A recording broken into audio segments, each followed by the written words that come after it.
last year it was a 4.23, which passed. We just went out with a 6.86, it fell. So I think in that range, they passed it last year. Go up a percentage, either 4.23, 4.5.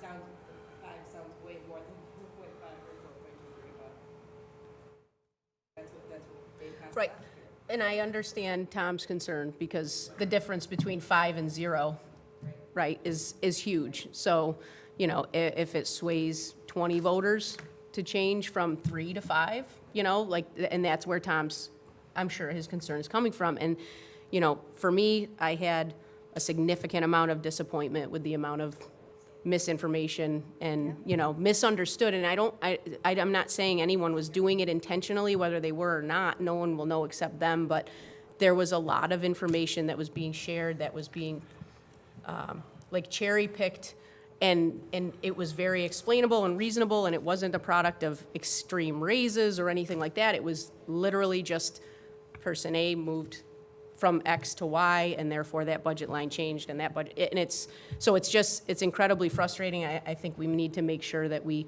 get that information out there. My concern being, those, as Tom just said, those things aren't gonna change.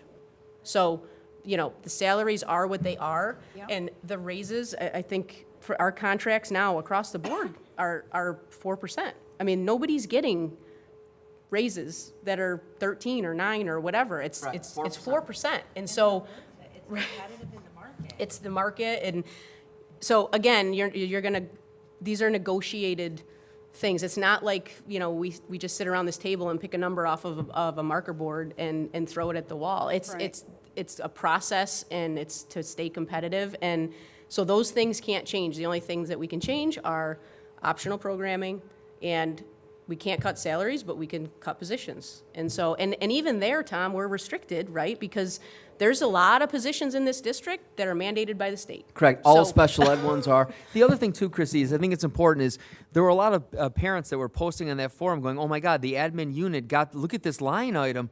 Here's the deal. Sometimes we have teachers and they have a horrible medical crisis and they're out for an entire year, but they have sick days. We have an administrator that could be out for an entire year, that to replace them, especially for administrators, salary and benefit, it's no less than $150,000. So to do that, what people don't know, that they look at a line item and go, wow, look at that, look at those. No, it wasn't a raise. We had to operate that building. We had to hire a replacement.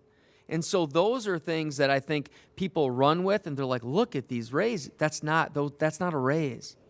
Right. Exactly. But I also think too that if you know, with Maureen's presentation, right, and she always gives a scenario of what percentage we might get or what we traditionally get, and if it's going to be a standard, you know, with the current, you know, state administration and leadership, that it's going to be 2% every year, then that changes everything. And the district is going to have to be, you know, because it's going to have to be streamlined. It's going to have to come to the realization that this is what we get, and we're going to have to go, because there's no way you're going to make up over time that 2% only through the school tax rolls. You're just not going to be able to make up that gap. So it's going to be, to me, it's going to be a big reset as far as what the school is going to be going forward, and what it's going to be offering, and How many kids things. can go to BOCES? Right. Well, how many kids can go to BOCES? But trust me, in my own personal opinion, it's more important to go to BOCES than have a football team. It's more important to go to BOCES than it is to have a baseball team. More important. As our fundamental reason for being here is education. Right. Not for playing baseball, not for marching on a band. If you could afford it, fine. But if you can't, there's nothing you can do. Kids have got to go to class. And if we're going to be affecting one of their pathways, it's nothing I'm going to support. So,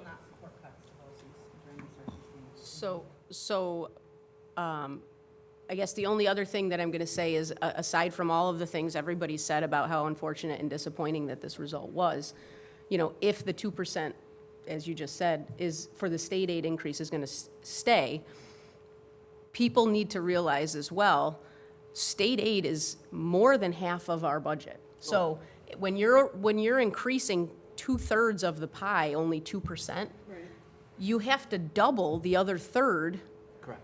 to make up what you lost on the other side, because 2/3 of the pie just went down 2%, because if we normally get 4 and it went down to 2, so now you gotta have 4% more from that other third just to make ends meet. I mean, it's basic math, but it's hard to understand. And you know, a few years ago, when we did the 0%, we were all, you know, it felt good, and thought we were doing the right thing, you know, but unfortunately, all those dollars that we left on the table by not going 2 or 3 are gone probably forever. I mean, that was the effort here. We wanted to give the public the opportunity to try to, all right, you saved the money then, put a little extra in now, try to bring us back, and that got voted down, and now here we are debating whether we should go for 3 or 4 or 5, and it's like, whatever number we pick, all that money that's up to the tax cap is on the table and gone forever. And so taxpayers need to understand that that tax cap is there. It's calculated based on what people think that the community can afford. I mean, that it's not a number that's picked out of the sky. That's what the government thinks that we should be contributing. So, And the thing about it is that I've met with Assemblyman Barkley, I have met with Senator Ryan, and we've written the governor in our displeasure about the 2%. So that's where it needs to change. So, and that's where, you know, you want to come out and vote for the budget, what you really need to be doing is advocating to the politicians and voting them out, basically, is what we're talking about, so. well, and in all fairness to them, and I playing not necessarily devil's advocate, it's a reality. In the last 4 years, we've increased our taxpayer contribution, what, Tom, 4%? Yes. In the last 4 years. Yep. And so the government's looking at us like, you know, you gotta look at your taxpayers. You can't just keep expecting us to foot the bill every single time. I mean, it's taxpayer money either way you slice it, but, you know, if the taxpayers aren't willing to put more money on the table to put towards the education, then the cuts are unfortunately what's gonna happen. And if this persists, the cuts are gonna be major and severe and probably long-term. The community is going to have to understand and be patient, too, because the things that they've had over the past few years, since you've been here, Tom, and helped promote our district, those things are not going to be available. So they will need to be understanding of the situation. So, you know, the weekends with coming in on a Sunday, we aren't paying overtime for janitors, we aren't, you know, all of that stuff. And this is what happens when, you know, the budget goes down. Everybody's got to tighten their belt. No, I think you all hit the nail on the head. If everything we're hearing is that safe harbors, we're going to be at 2%, and the community is really saying we can stomach 2 or 3%, then really what they're saying is this is the type of program that you can afford. And so when we look at we have the best business department, DECA, sending chaperones to Orlando. We're going to have to operate and reset based on the standard that the community is saying, this is what we will support. And the community has spoken. And so that's what we have to look at and make cuts accordingly. So can I get a nod or consensus that we need to be in the 3 to 5% range for them to look at? Yeah. Well, look at it first. I mean, to Lori's point, look at it. Yeah, 3 to 5 in that range, I think is fair as a goal for them to, or even consider, like, here's the cuts that get us to 5, and here's the cuts we'd have to make if we go to 3, and then we can have a conversation about. And then be prepared, and then I would say be prepared for 0, because that to me is the selling point. You know, as I've said internally, is be careful what you ask for, because you just might get it. So what I hear you guys saying is that have scenarios ready. If it's a contingency 0% and we have to make up almost 2.3 million, these are what all the cuts will look like. If we went out at 3%, these are what all the cuts would look like. If we went out at 4%, these are what the cuts would look like. Yeah. Correct? Okay. Yeah. I think that, helping the public understand that the cuts are gonna start with like extracurricular, because we're not cutting curricular and BOCES and the things that these kids need to be successful first. We're gonna start at the bottom with all the fun stuff, whether it hurts or not. I'm a sports parent. It sucks to say that, but the kids need BOCES. They need their teachers. Right. Well, one of the unfortunate realities of that, and again, I don't necessarily disagree, that's probably where we need to start, especially all the optional programs and the extra teams and all that kind of stuff that we've done to try to get kids more involved and more, excited about coming to school. And we all know the data, the attendance, the grade point average increases, all that stuff. So, that's why there was the push. That's why the mental health push. That's why the social workers, the counseling, all that kind of stuff to try to help all of these people and all of the kids kind of recover and all that extra COVID money that if we had it now, we wouldn't be in this situation, and why is that? Well, COVID happened. Yes, it happened 3 years ago, but the COVID problems aren't gone. I mean, they're far from fixed. Kids are still regressed. The behavioral issues are still there. So, the money's gone, but the problems remain. And so we're going to have to be real creative in how we address that. And I don't want people to walk out of this meeting going, but I didn't hear them talk about administrators. So I really need people to understand, we're not administrator heavy. So everybody sitting at that table, including myself, I'm also the McKinney-Vento officer that takes phone calls up until 9 o'clock at night and on the weekends. That's a full-time job in itself. And I do all the hearings for the district that saves about $125,000.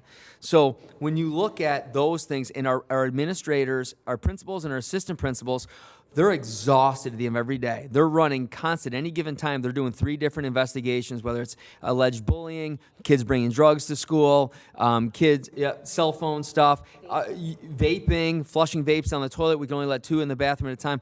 All of that stuff. They are exhausted. And so when you look at those things, I don't want people to think, well, I didn't hear them talk about administrators. We're not administrative heavy district by any means. If you look at other districts our size, they have far more administrators than we do. And we're not complaining about that, but that's something that I think needed to be said, is that we are working 10-hour days. Everybody at that table right there is. And you all do an amazing job. Yes. Yep. I didn't vote for the cuts. I just put that on record. Anything else? I mean, make a motion to adjourn? Oh, he's got to finish that. Ours for the revote. Maureen asked me to just say, could we do 12 to 9 instead of starting at 8? Yes. Oh, for the hours? Yes.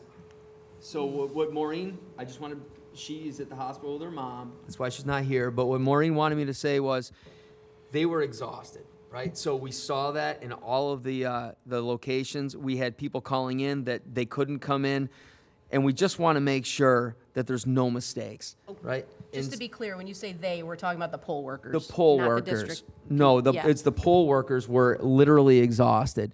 And that was from 8 o'clock to 9 o'clock at night, because it used to be from 6 o'clock in the morning to 9 at night, and they'd have to get there at 5. But even doing that, the longer that they're there, the more chance for error. And that's why Maureen wanted to say, some districts, they don't even start till noon, right? And they close at 9. I don't want to do that, but she was looking to see if there's any way to get a little bit of reprieve there for the hours, because the certified poll workers are just struggling.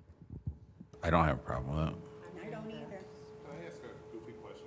How many people come at night compared to, why 9? I'm in bed. Believe it or not, this board, Yeah. this election pro, you broke it down, and there were There was, I didn't because MTS doesn't have right. it no, the- but when I the was updates calling we for were getting were updates, going up substantially. in the when I Yeah, evening. If it was a rule or what, but to me, if people can't make it at 8 o'clock, Right. because I don't really think there's going to be a ton of people coming at 8 tonight. no, there really weren't. It started really at 9 o'clock. They started to start pouring in, You're talking a 9-hour day, 12 tonight. right? Because most people, right, And these people are, most people came after work, correct? Or if they don't work, they came at any time during the day. So the 3 polling stations are remaining. Yep. We're just looking at cutting it. 12 to 8. 12 to 8. It's Randy's parting gift. wait, I think don't they have to go to 9 or no? His parting statement. Yeah, You're right. Some close at 8. You're right. Some close at 8. You're right. yeah, so, So 8? Some close at 8, and it's not a rule that it has to stay to 9. Well, Yeah. when you think about it, if they go to 9, they're past 9 o'clock, no matter what. Right. They don't get out of there until. We didn't get out of there until 10 o'clock Right, last let's night. say 8, that's ridiculous. Okay. You know, You're being, yeah, you're being kind. The only, You're being so generous, Randy. the only concern about that is if it's an 8-hour swing, anyone that goes to work around that time won't be able to vote. If you think about it, because if it's, they can't. Like, people that go to work at 11 or 12 o'clock in the morning won't be able to get to the polls, you know, if they work an 8-hour day. If it's only 8 hours, it doesn't give, like, for instance, people that work at 10 until, you know, 6 might go to the polls now at 8 or 9 on their way to work. And like you, getting home, having to get the kids, do all their stuff, get to the games, do all that. I just worry that having only an 8-hour window, it might make it hard to have that be at the front or the back of, What if we went 10 to 9 at night? but it's less because it's not 8 to 9. But is that, because somebody was saying they wanted it to start at noon. Right. Yeah, 10 to 8, like Yeah. that's a 10-hour window. Okay, So at I least see they what you're should saying. be I able see to what go you're on saying. one side or the other if they work in that I don't window. want anybody to think that we're trying to manipulate No, something to and change. that's why 8-hour window makes me nervous, because if that's right when they're working, they can't. No, and I don't want, and yeah, I don't want that either. And is there absentee ballots and stuff available for this if we do a revote? Yes. Okay. Early mail avails too. Okay, and they could do that. Okay, All right, so it's 10 to 8? Which means they gotta be there 9 to 9 anyway. Right. Yeah, it's better than 8 to 10. Right, no, I agree. I think it sounds great. Okay. okay. Anything else we gotta do, Pearl? We've had a tough couple days? You looked at the revote calendar. Yeah, so we'll have to have a public hearing board meeting on the 2nd of, on the June 2nd, of 2nd. June 2nd. No, it's a new Nope. one, June 2nd, you adopt the budget. the new budget. The next day, the legal notice must be published. Oh, public hearing's on the 9th? Yep. Okay, all right. So there's back-to-back meetings. Yep. It's like the days of Andy. Okay. Remember, Andy, we used to have a meeting every 2 weeks. Yeah. And then the vote is the 17th. The vote, No, I think collectively as a board, we have a work cut out. yeah. That's the point there. This is what happened. Turn on your mic. And I think obviously, we're the ambassadors for the community. I think this is our opportunity to streamline things and really find where we can, obviously working with Tom. Yeah, the common ground, for sure. But I also like you guys are talking priorities. You don't want the pathways cut. BOCES is a pathway. You don't want us to say no to any of the, 176 kids. Okay. So that's a lot of money. So that's where millions are going into all of the kids going to BOCES. So that just means on our end, and I agree with you, I love that pathway. We're just going to have to get really creative depending on what we go out with to be able to hit that number. Yeah. Or, look at the college courses and. Tom, can I interject? Yeah. So as we're working, right, because we've been working today for this, are there any other priorities that you guys are saying no, so that we know not to add to our thing, so that, because that's a big one that we may have been talking about earlier today, and so we'll remove that. So are there any other things that the board is saying, we do not want to touch this, so that we know what your thoughts are, so we don't, as we work this out? Not for me.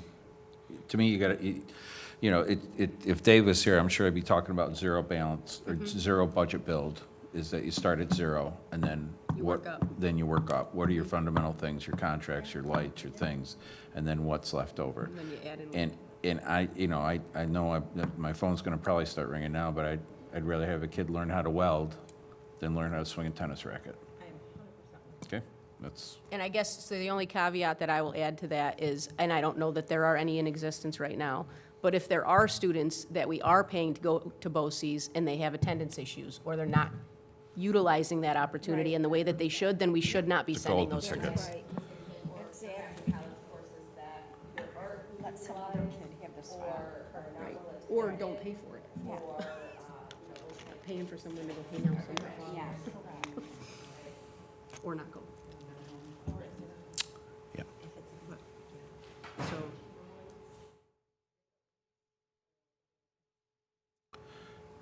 I just look, And we don't cut third grade reading scores? that's right. Nothing curriculum for me to start with. I mean, I think we should start at the bottom. well, and not- unfortunately, all the extra reading tutors and reading programs and all that stuff that we added during COVID, I don't know if we can sustain that anymore, which to me, that's curriculum. But these were all things that were done extra to help, and, right, and we were taking leaps and bounds and trying to improve and become more of a premier district, and the problem here is now we're gonna have to go back and see what we can preserve. We're not gonna be able to take those leaps and bounds anymore. I think essentially the hardest thing is all of the things we added during the pandemic, but things that we realize we can't do without. I don't think any parent's going to say, yeah, get rid of a police officer. Nope. We didn't have all of them before the pandemic. I don't think anyone's going to say, you know what, Tom, before you came there were no counselors at the elementary. The trauma that we see, a growing number of these, I see every CPS report, we can't get rid of those counselors. So it's like the state, we were shut down, whether we liked it or not, and there were a lot of issues. So we created all of these positions that are very expensive. So now we have to look at all of those and say we would love to keep different positions, but the priority, I heard this board say before, safety, got to have the police officers, got to have the counseling supports. So inevitably, the only way to be able to make up, even $1 million, that's essentially 10 teacher salaries, right? And I'm not saying we're cutting 10 teachers, but I'm saying if we're going to get to that point, we can hit all the low-hanging fruit, the second modified teams and all that stuff, and see where that shakes out Yeah. and have something prepared for you at the next board meeting to be able to say, this is where we're at. Okay. All right. Anything else? Can I get a motion for adjournment? All motion. Any discussion? All those in favor?